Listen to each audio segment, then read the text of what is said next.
और दोस्तों कैसे हो यार सारे। मैं आप सभी को वेलकम करता हूँ आप सभी के favourite YouTube channel JR college में, जो कि एक पार्ट है जेआर ट्यूटोरियल्स का। दोस्तों मेरा नाम है गौरव मुंद्रा और मैं आप सभी को पढ़ाता हूँ एसपी एंड ओसीएम। अगर आप 11th के बच्चे हो, 12th के बच्चे हो तो आप सब मुझे जानते ही होंगे, और अगर कोई जेआर ट्यूटोरियल्स का बच्चा था तो मुझे जानता ही होगा अगर उसने मेरे से कॉमर्स पढ़ा है तो। बाकी मेरे बच्चे मुझे बहुत याद कर रहे थे, आप जानता हूं मैं, और उसी के साथ फिर मैं आपके लिए ले आया था लेक्चर नंबर 2 ओसीएम का। अब दोस्तों ये लेक्चर नंबर 3 है किसका? ओसीएम का। ठीक है, तो हम जल्दी से जल्दी ओसीएम एंड एसपी साइमल्टेनियसली चलते जाएंगे। और अब तो दोस्तों आपके पास इकोनॉमिक्स के एक शानदार टीचर, बीके के लिए एक शानदार सर आ चुके हैं।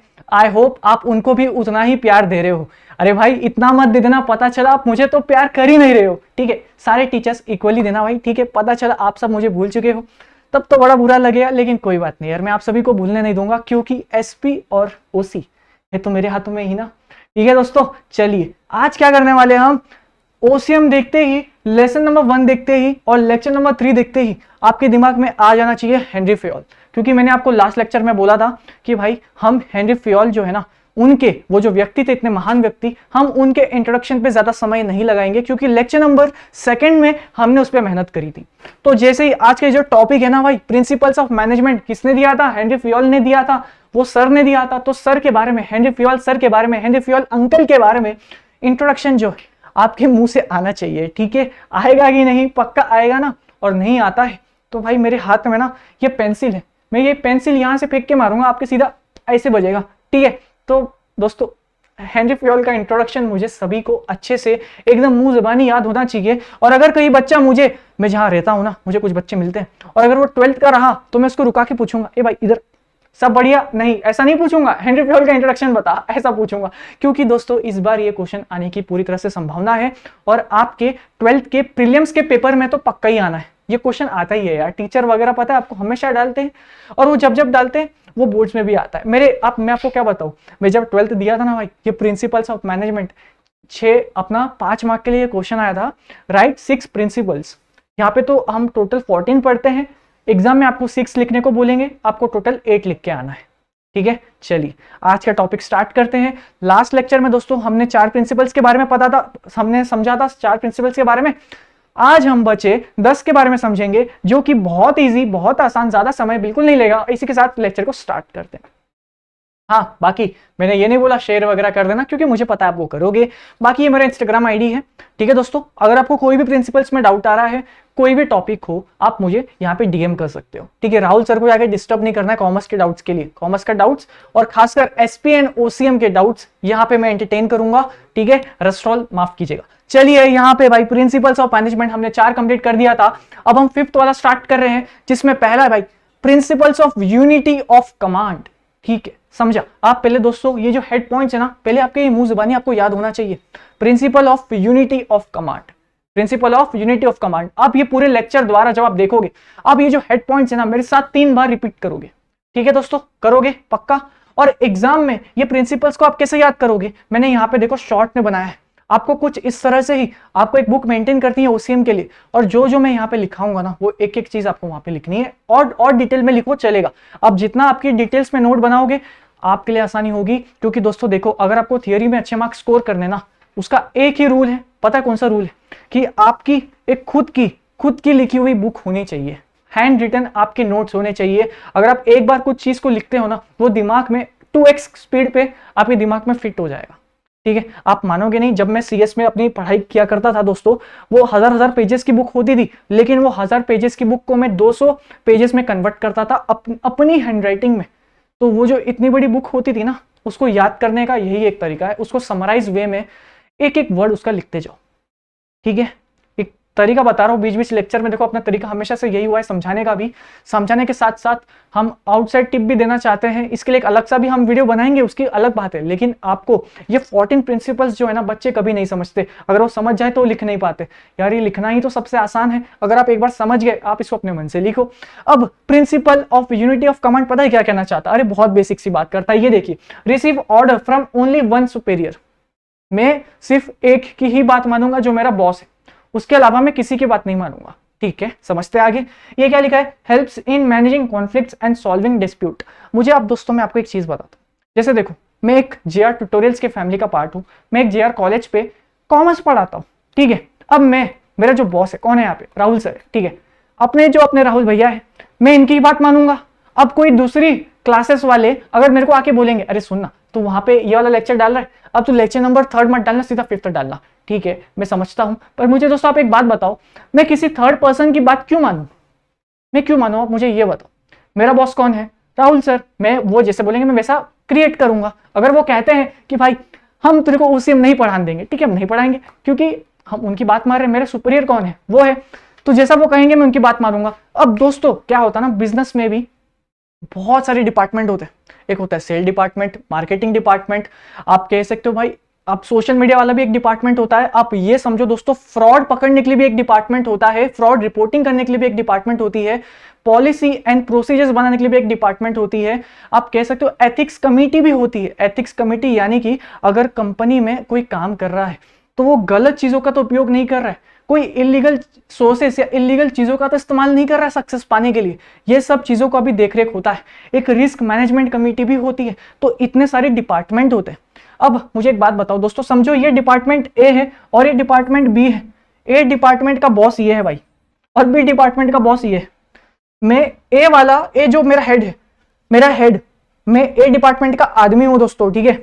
ये इसका नाम क्या है, इसका नाम गोल्डी है और ये बॉस का नाम ए है, तो गोल्डी जो है ये इसका बॉस, ए की बात तो मानेगा। लेकिन अगर कोई दूसरा बॉस, दूसरा डिपार्टमेंट का बॉस जिसका नाम बी था, ये अगर गोल्डी को ऑर्डर दे कुछ काम करने का, क्या वो करेगा, मुझे बताओ क्या वो करेगा। अरे काय को करूं, कौन है तू, मैं तो तुझे जानता भी नहीं हूं, मैं तो ये ए डिपार्टमेंट का आदमी हूं, मेरा जो बॉस है उसका नाम ए है, तब तो भाई मैं सिर्फ ए की बात मानूंगा ना। हाँ भले ही ये जो बी डिपार्टमेंट वाला अगर ए डिपार्टमेंट को बोलेगा और ए डिपार्टमेंट वाला अगर गोल्डी को बोलेगा काम करने को, तब मैं करूंगा, क्योंकि मेरे बॉस ने मेरे को बोला, मेरे सुपीरियर ने मुझे बोला, तभी मैं उसकी बात मानूंगा और तभी मैं वो काम करूंगा। कोई अगर दूसरे डिपार्टमेंट का सुपीरियर आके मुझे बोलेगा भाई ठीक है मैं क्यों बात मानूं तेरी, ये पता मुझे है ना। तो ये पॉइंट ये कहना चाहता है principles of unity of a command.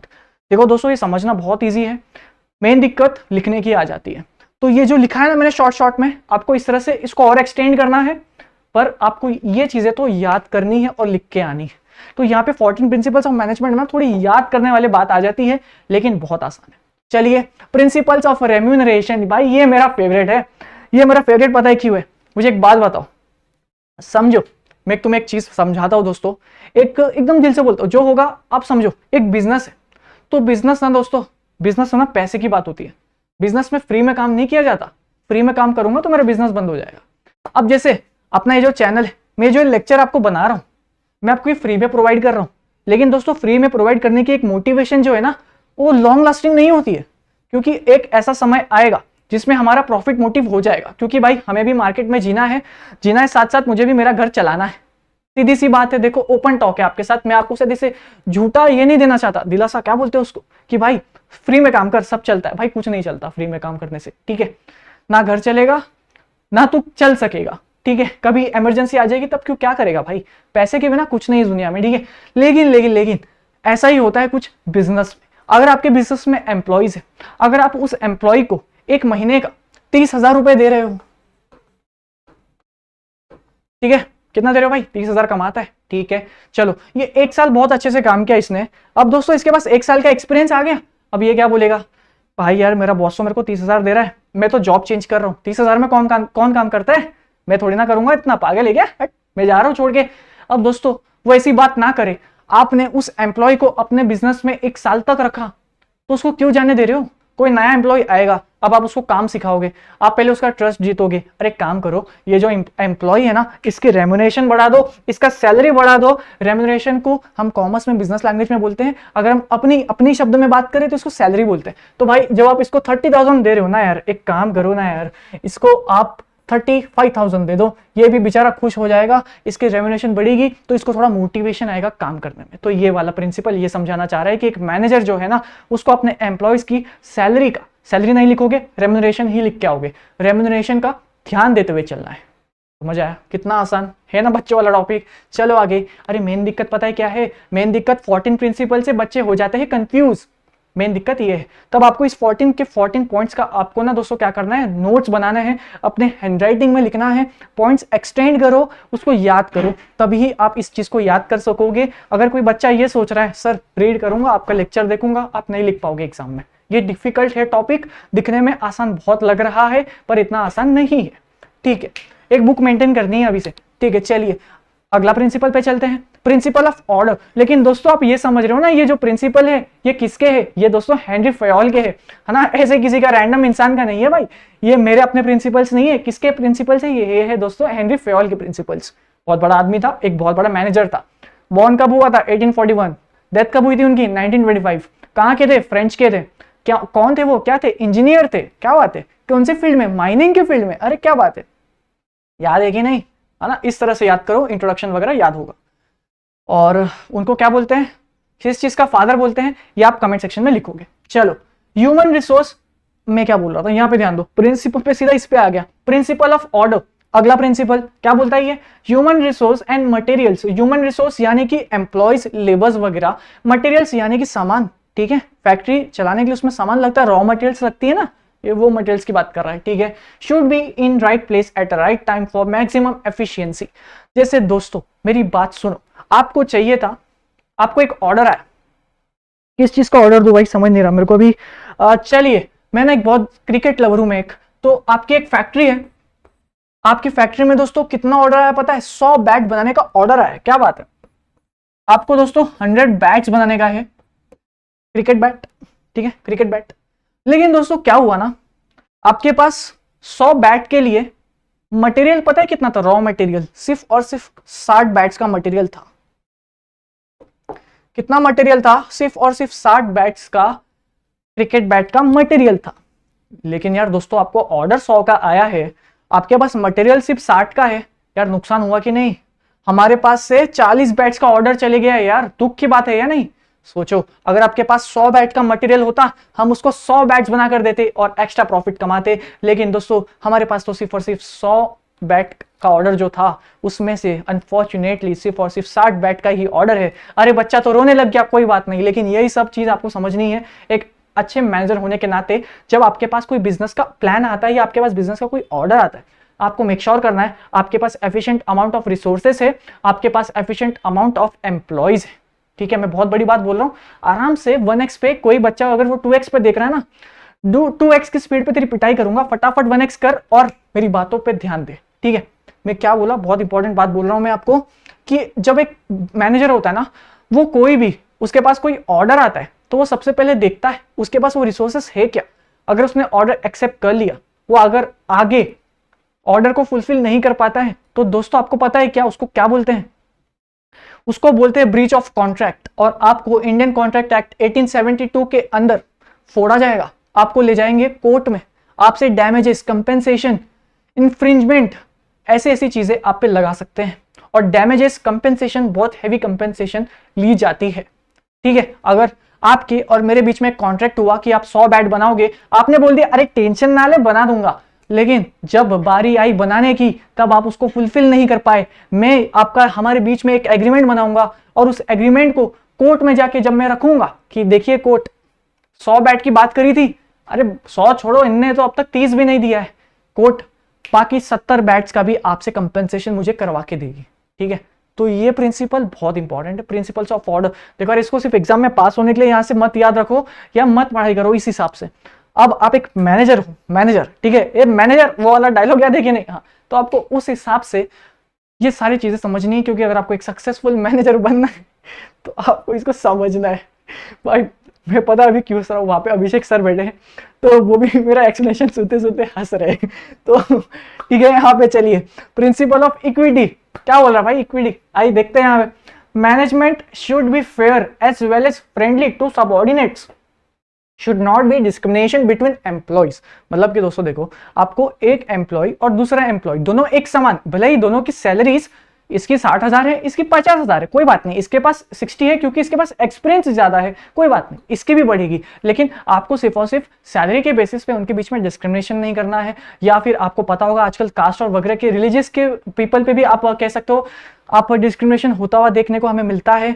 हमें एक मैनेजमेंट में रेसिज्म भी हमें देखने को मिलता है, अरे उसका रंग तो काला है, उसको हम काम नहीं देंगे। अरे दोस्तों आप मानोगे नहीं, कुछ मैनेजर ऐसी बात करते हैं, ठीक है, अरे मैं मजाक नहीं कर रहा हूं, मैंने देखा है कि अरे मैं उसको हाथ से नहीं खाना चाहता हूँ, या मैं उसके हाथ से प्लेट जो है सर्व नहीं करना चाहता क्योंकि उसका जो रंग है वो अच्छा रंग नहीं है। मैंने ये एक भाई होटल में देखा था भाई, मैं क्या बताऊँ आपको, छोटा था तभी, तब देखा था। लेकिन मैं आपको क्या बोल रहा हूँ, तो प्रिंसिपल ऑफ इक्विटी, सारे एम्प्लॉयज एक समान है, भले ही उनके सैलरी के बीच में वो गैप होगा, वो इंसान 2 करोड़ कमा रहा है तो ये इंसान 2 लाख कमा रहा है, कोई बात नहीं, उसका नॉलेज जितना नॉलेज होगा उतना कमा रहा है, जितना एक्सपीरियंस है उतना पैसा मिल रहा है, कोई बात नहीं, समझ सकते। लेकिन जो रेस्पेक्ट हम उसको देते हैं, हमें ये रेस्पेक्ट ये 2 लाख कमाने वाले को भी देना है, ठीक है। तो ये पॉइंट हमें ये सिखाना चाहता है। ओके, देखो यार, देखो सीधी सी बात है, आपका जो बिजनेस है ना एम्प्लॉय से ही चलेगा। अगर आप एम्प्लॉयज को प्यार दोगे तो एम्प्लॉयज आपको प्यार देंगे, सीधी सी बात है। अगर आप एम्प्लॉयज को प्यार नहीं दोगे तो एम्प्लॉयज आपको गालियां देंगे, सीधी सी बात है, ठीक है। समझ में आ रहा है ना मैं क्या कहना चाह रहा हूँ, ठीक है। चलिए आगे चलते हैं। यार ये प्रिंसिपल्स पढ़ाने को बहुत मजा आता है भाई। हालांकि मैं आपको सही बताऊं, ये जो प्रिंसिपल्स है ना, मैंने कभी किसी को इतना ऑफिशियली नहीं पढ़ा है। लाइक मैंने प्रिंसिपल्स अपने दोस्तों को बहुत बार पढ़ा है, अपने फ्रेंड्स थे कुछ उनको पढ़ा है, लेकिन मैंने कभी एक प्रॉपर इस टॉपिक पे इतना चर्चा नहीं किया है। तो मैं भी बहुत एक्साइटेड था ये टॉपिक को पढ़ाने के लिए, और बहुत मजा आता है भाई। देखो आपने सीखा होगा अब तक। चलिए, और टेंशन ना लो, मैं आप सभी से स्क्रीनशॉट के लिए रुक जाऊंगा भाई, टेंशन ना लो, टेंशन ना लो, तब तक थोड़ा बाल बाल बना लूं, ठीक है। चलिए, principles of stability of tenure. Tenure यानी कि पीरियड, कितने समय तक, ठीक है दोस्तों। स्टेबिलिटी यानी कि एक स्ट्रेट लाइन, स्ट्रेट लाइन मतलब बच्चा सर ये क्या बात कर रहे हो आप, स्ट्रेट लाइन यानी कि स्टेबिलिटी यानी कि मुझे पता है अब मेरी जो पोजीशन है ना फिक्स है, ये कुछ चेंजेस नहीं होने वाला, इसमें सब बढ़िया है, सब ऐसा ही चलेगा। क्या कह रहा है यहाँ पे देखते, management should ensure job security. मैं आपको इसमें एक एग्जांपल देता हूं और बहुत मस्त आएगा। एक केस स्टडी थी, हम लोगों ने एक केस था कि एक ड्राइवर था, समझिए ये ड्राइवर है, इसको इन लोगों ने क्या करा था ना, एम्प्लॉयमेंट में रखा था। ये एक ड्राइवर था, एक इंसान था, ये उसका ड्राइवर था, उसकी गाड़ी का, ऑब्वियसली, ठीक है। अब क्या यहाँ पे क्या सीन हुआ ना, इसका प्रोबेशन पीरियड चालू था। प्रोबेशन पीरियड एक ऐसा पीरियड होता है जिसमें दोस्तों आप जॉब पे तो नहीं हो, वो एक ऐसा पीरियड है जिसमें वो आपकी स्किल्स को टेस्ट कर रहा है, कि जानना चाहता है कि आप जो क्लेम कर रहे हो ना, आप गाड़ी चला सकते हो या नहीं, क्या आप उसको सही में चला सकते हो। तो जनरली आप जब आप एम्प्लॉयमेंट में जाओगे, जब आप कोई भी कंपनी में काम करने जाओगे ना, आपका भी प्रोबेशन पीरियड होता है। जनरली कंपनीज में 1 से 3 महीने के बीच में होता है। तो ये जो इंसान था ना, इसके 6 महीने का प्रोबेशन पीरियड था। तो भाई इसने क्या करा ना, एक्सीडेंट कर दिया। अब इसका जो ड्राइवर था, इसने क्या करा, एक्सीडेंट कर दिया। तो भाई इसका जो बॉस था ना, इसका बॉस था, ये बॉस ने इसको धक्के मार के बाहर निकाल दिया। अरे भाई तू एक्सीडेंट कर रहा है, नहीं नहीं नहीं, मैं जॉब पे नहीं रख सकता तुझे, है ना, जॉब पे नहीं रख सकता। तो ये जो ड्राइवर है ये चले गया था कोर्ट में, और कोर्ट में इसने बताया कि सर, ओ कोर्ट वाले सर, मैंने जो एक्सीडेंट किया था ना, सिर्फ थोड़ा सा एक धक्का मारा था, सिर्फ एक थोड़ा सा टच हुई थी गाड़ी, ये बेसिस पे ये बॉस ने मेरे को निकाल दिया, ये गलत बात है, आप मेरे को वापस जॉब पे लगाओ। तो कोर्ट ने पड़ा ऑर्डर दिया, और दोस्तों ये जो ड्राइवर जिसको निकाल दिया गया था ना प्रोबेशन पीरियड में, कोर्ट ने ऑर्डर दिया कि ये जो ड्राइवर जिसको प्रोबेशन में निकाल दिया गया है, इसको आपको वापस जॉब पे रखना है। अब दोस्तों ये जो कोर्ट का ऑर्डर है ना, ये हर प्रोबेशन वाले ऑर्डर पे नहीं लगेगा, ये सिर्फ और सिर्फ इस पर्टिकुलर केस में लगा था। अब इस चीज से हमें क्या सीखने को मिलता है दोस्तों, हमें ये सीखने को मिलता है, अगर आपकी कोई एम्प्लॉय गलती भी कर रहा है, थोड़ा सा माफ करो। आप हर छोटी गलती पे उसको आप निकाल नहीं सकते, ठीक है। मैंने आपको देखो बहुत बड़ा एग्जाम्पल, ये एग्जाम्पल ना बच्चों के समझता नहीं है, और आपके बुक में भी नहीं है, ये हमारे टेक्स्ट का है भाई। ये जो सीएस होते हैं ना, उनको आना चाहिए, या जो प्रोफेशनल्स है उनके लिए है ये, लेकिन आपको समझ में आता है तो ठीक है। लेकिन आई होप आपको मेरी बात समझ आई। मैं आपको क्या बोल रहा था, क्या बोल रहा था कि अगर कोई एम्प्लॉय छोटी गलतियां कर रहा है, थोड़ा सा माफ करने की भी एक एबिलिटी रखो। ऐसा नहीं अरे तूने कर कैसे दिया भाई, कल से आना मत, ऐसा नहीं करना है। उसको मौका दो अपनी गलती को सुधारने का, ठीक है, समझ रहे हो। एक स्ट्रिक्ट बॉस नहीं, एक फ्रेंडली, हाँ, बट आपको जहां लगता है स्ट्रिक्ट होना वहां बनो। तो इससे क्या होगा ना, अपनी जो एम्प्लॉय है ना, उसको जॉब सिक्योरिटी होगी, बस उसको पता होगा, देख यार मैं बाई चांस, देख यार इंसान हूं, इंसानों से ही गलती होती है, तो अगर मेरे से कभी कभार गलती हो जाए तो मेरा बॉस जो है मुझे धक्का मार के बाहर तो नहीं निकालेगा, ठीक है। तो ये एक प्रेशर होता है भाई, मेंटल प्रेशर होता है कि उस बंदे पे, कि उसको पता है अगर जैसे ही उसने कुछ काम गलत करा उसको जॉब से निकाल दिया जाएगा। तो ये प्रेशर इंसान को ना काम करने नहीं देता है, ठीक है, शायद अभी आप मेरे बातों से कनेक्ट नहीं कर पा रहे होंगे, शायद ऐसा होगा कि कुछ बच्चे जो है समझ पा रहे होंगे, क्योंकि ये जो बातें हैं ना, ये आपको तब समझ आएगी जब आप एक कॉर्पोरेट लाइफ को समझ पाते हो।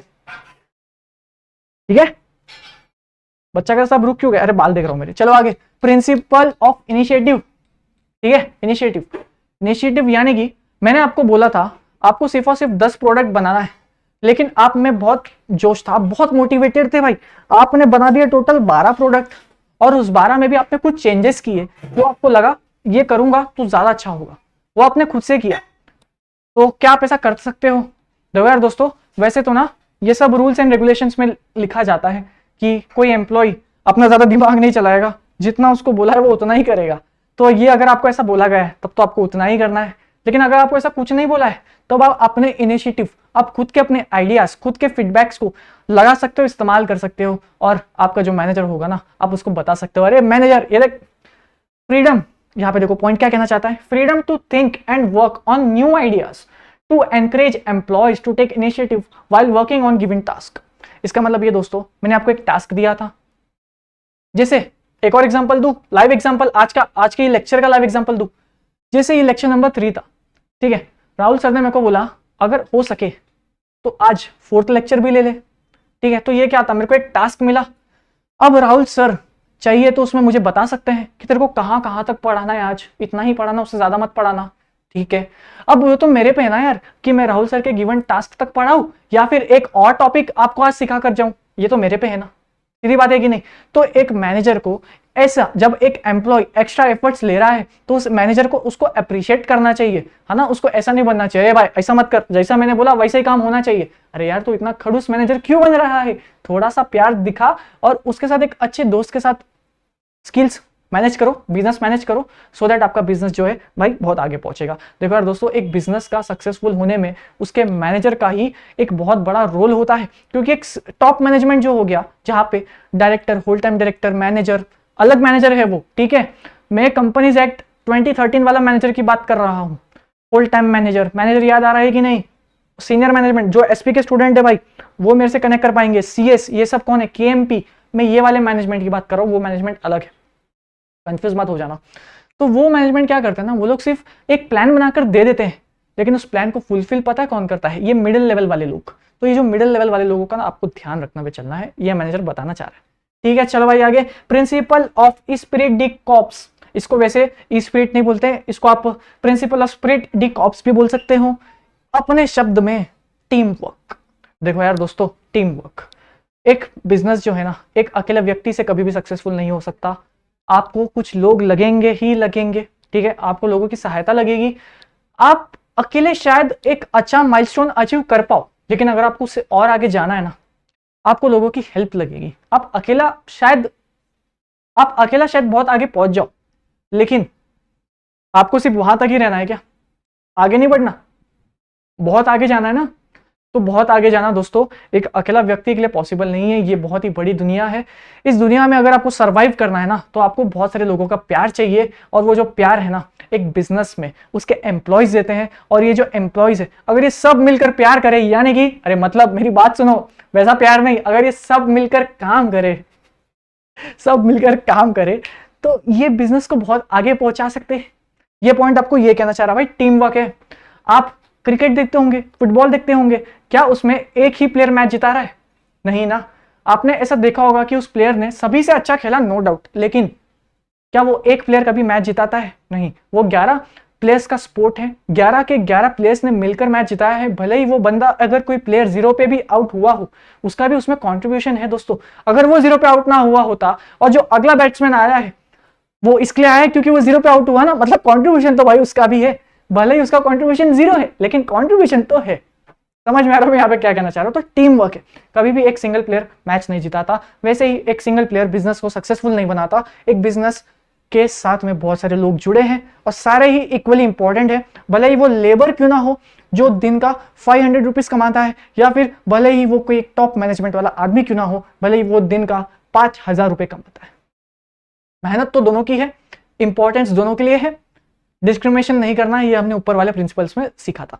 तो ये principle of spirit D cops, इसको आप स्प्रिट भी बोल सकते हो, स्प्रिट भी बोल सकते हो, कोई दिक्कत नहीं, बोलने के इस पे ध्यान मत दो। आप इसको लिखकर कैसे आओगे वो आपको इस पे ध्यान रखना है। ये पॉइंट में आप ना अपने विचार व्यक्त कर सकते हो, आप अपने इसमें भावना बता सकते हो। अरे पूरा टीचर जो आपका चेकर होगा ना उसको इमोशनल कर दो, कुछ इस तरह से आपको आंसर लिख के आना है इस पूरे क्वेश्चन में।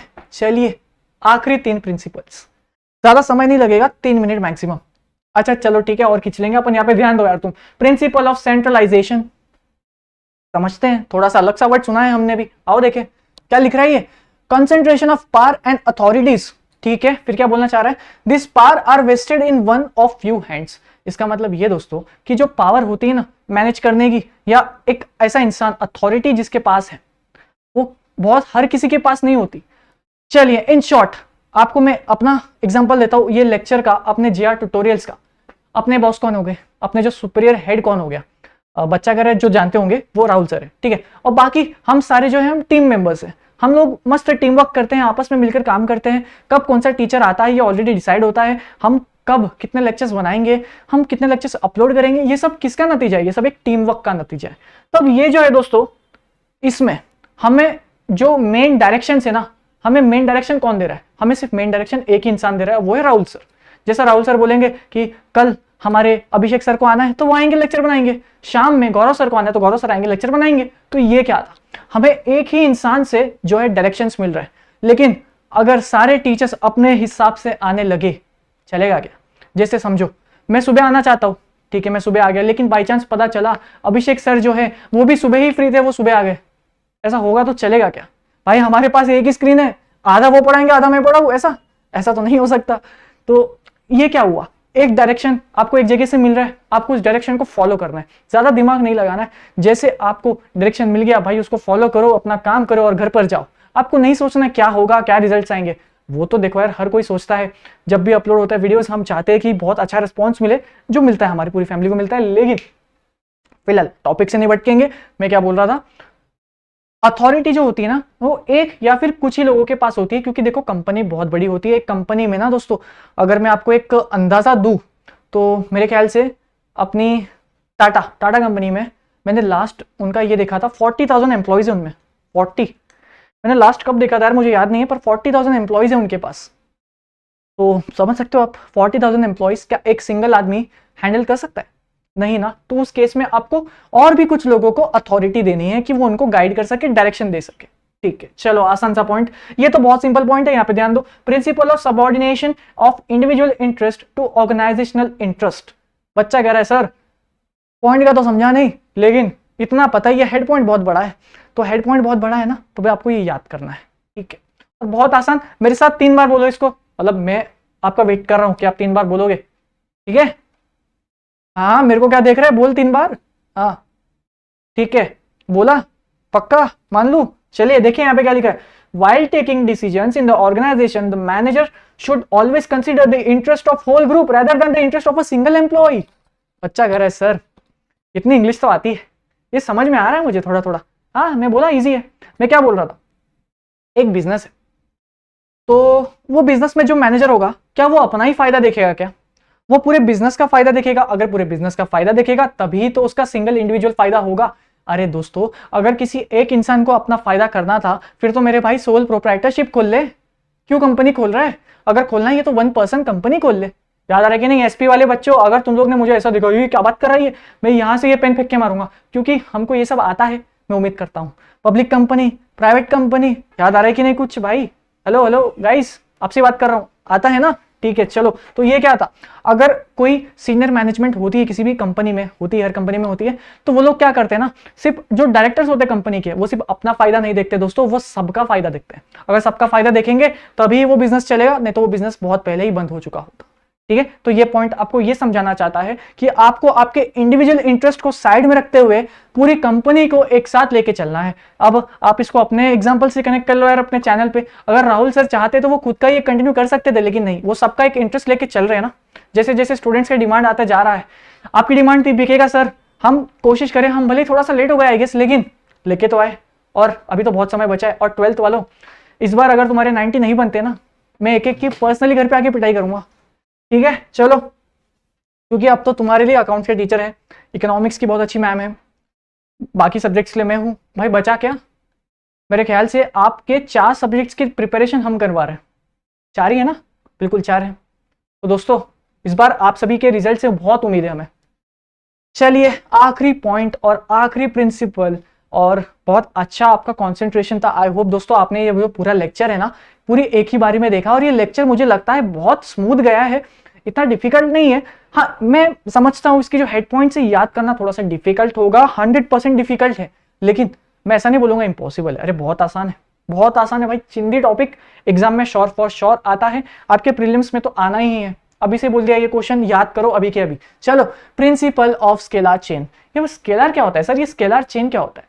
हायरार्की है ये of authority from top level to lower level for the purpose of communication. अरे दोस्तों, एक कंपनी जिसमें 10,000 एम्प्लॉयज है, ये 10,000 एम्प्लॉयज जब काम करेंगे, ये काम इनका हो चुका है, अब इसकी जो इंफॉर्मेशन है इसको कम्युनिकेट किसको करेंगे? किसी को तो करेंगे ना। ये या फिर सिर्फ ऐसा ही है, सिर्फ काम करते जा रहे हैं, पता नहीं बस करते जा रहे हैं। किसको अपडेट करना है कि हमने काम कर दिया?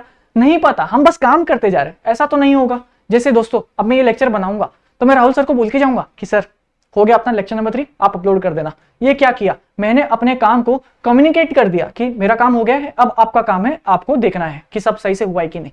ठीक है, अब ये क्या था देखो, hierarchy of authority from top level to lower level for the purpose of communication.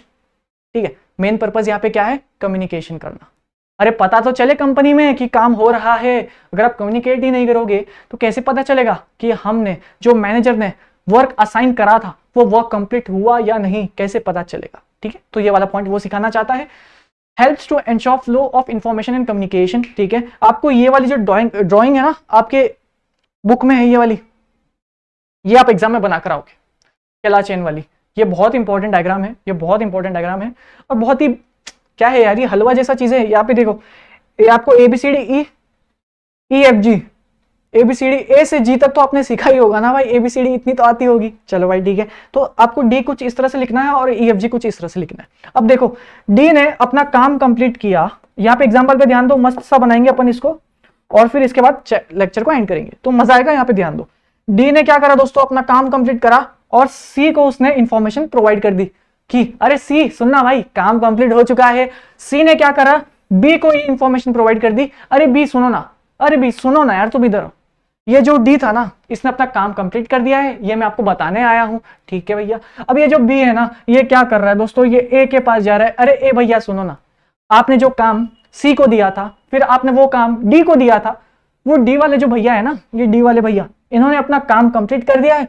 मैं तो बस आपको यही बताने आया हूं, A को। मतलब दोस्तों ये D का काम इसने कंप्लीट कर दिया है, ये इंफॉर्मेशन इसको A तक पहुंचाने के लिए 2 लोग लगे। ठीक है, वैसे ही यहां पे अब ये जो इंफॉर्मेशन थी ना, A को दूसरे डिपार्टमेंट में पहुंचानी थी या दूसरे किसी और को देनी थी, तो A ने क्या करा? A ने इंफॉर्मेशन E को दी, E ने इंफॉर्मेशन F को दी, F ने इंफॉर्मेशन G को दी। अरे सर मुझे एक बात बताओ यार, ये काम तो इसने यहां पे कंप्लीट कर दिया था, अब ये डायरेक्ट ऐसा नहीं हो सकता क्या? ये डायरेक्ट G को कॉल लगे, अरे ओ G, क्योंकि इंफॉर्मेशन तो D से G के पास जानी थी, है ना। लेकिन हायरार्की क्या है? अगर ये लोग हायरार्की ऐसे फॉलो करते रहेंगे ना, तो इंफॉर्मेशन को यहां तक पहुंचने में ही दोस्तों करीबन से करीबन 2 से 3 महीने हो जाएंगे। क्योंकि समझिए, D ने C को इंफॉर्मेशन दिया, क्या पता C कोई काम में हो, क्या पता C आलसी आदमी हो, उसने ये इंफॉर्मेशन 10 दिन बाद दी, किसको? B को।